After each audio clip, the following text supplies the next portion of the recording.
Welcome to Tech Idea. Here we make videos on how to create different types of accounts, files, and more. Today's topic is how to create a PDF file.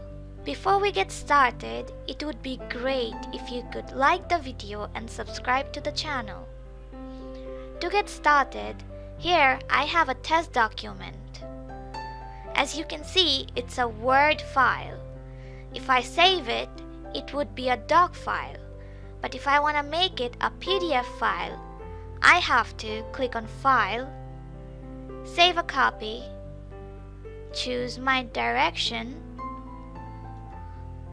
I'll just save it in Downloads. And then I have to choose PDF and Save. As you can see, it's a PDF file. If I go to the files, I can see that this file is a PDF file.